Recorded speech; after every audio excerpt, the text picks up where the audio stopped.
नमस्कार। नेताजी की कुर्सी अब बेटे को मिली, जैसे दुकान की चाबी पोते को मिली। काबिलियत की किताब अलमारी में सड़ती है, वंश की गाड़ी आगे बढ़कर बड़बड़ बड़बड़ करती है। जनता पूछे लोकतंत्र कहाँ है? नेताजी का जवाब, बस हमारे घर में समाई है।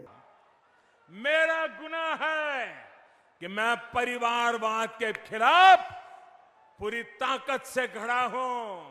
परिवारवाद को लेकर भाजपा के सांसद, विधायक, मंत्री, नेता तमाम ज्ञान देते हैं मंचों से, लेकिन अपने परिवारवाद पर नहीं बोलते। ज्योतिरादित्य सिंधिया जो भाजपा के वर्तमान मंत्री हैं, उनके बेटे महानारायण सिंधिया मध्य प्रदेश क्रिकेट एसोसिएशन के अध्यक्ष चुने गए।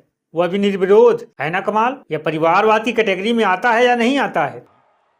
मेरा गुनाह है कि मैं परिवारवाद के खिलाफ पूरी ताकत से खड़ा हूं।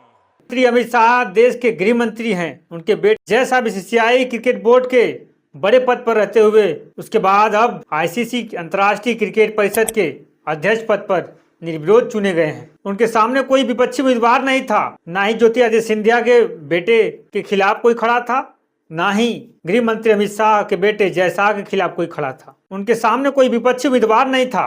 विपक्षी उम्मीदवार कैसे हिमाकत कर सकता है जब सामने वाले के पिताजी एक बड़े मुल्क के, जहां की आबादी 140 करोड़ है, उस देश के गृह मंत्री हैं? तो इनके सामने कोई क्यों खड़ा होगा? इनके लाडले जहां पर हाथ रख देंगे वह विभाग मिल जाएगा, क्योंकि इनके पप्पा का आशीर्वाद है इनके ऊपर। आपको लग रहा है कि जयशाह ने क्रिकेट जैसे फील्ड को क्यों चुना?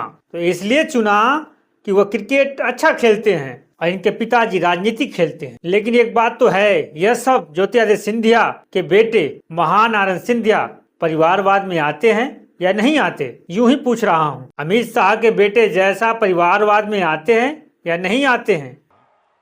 मेरा गुनाह है कि मैं परिवारवाद के खिलाफ पूरी ताकत से खड़ा हूं। मतलब सारी ज्ञान की गंगा सिर्फ अपने लल्ला के लिए बहती है, बाकी देश के बच्चे और बच्चियों को नौकरी पाने के लिए पेपर की तैयारी करे, दिन रात मेहनत करे, उसके बाद समय से पेपर नहीं हो पाता। पेपर सेंटर पर जाने के बाद पता चलता है कि पेपर कैंसिल हो गया है, कहीं पर पेपर लीक हो जाता है। अगर पेपर हो भी गया तो कोर्ट में चला जाता है, कोर्ट के चक्कर लगाने लगते हैं विद्यार्थी। कोर्ट से अगर राहत मिल भी गई तो सरकार अंगा डाल देती है उस वैकेंसी में। जब सरकार से न्याय की मांग करते हैं तो लाठी डंडों से पीटा जाता है, और अपने लल्ला के लिए निर्विरोध सीट तैयार कर दिया गया है। खाओ मलाई चाप के। मेरी एक सलाह है, सबका साथ सबका विकास का नारा बदल दीजिए। सबका साथ लेकिन अपने लल्ले का विकास, यही है भाजपा की सरकार। बाकी लोगों को धर्म बचाने के लिए लगा दिया गया है। चलते हैं, नमस्कार।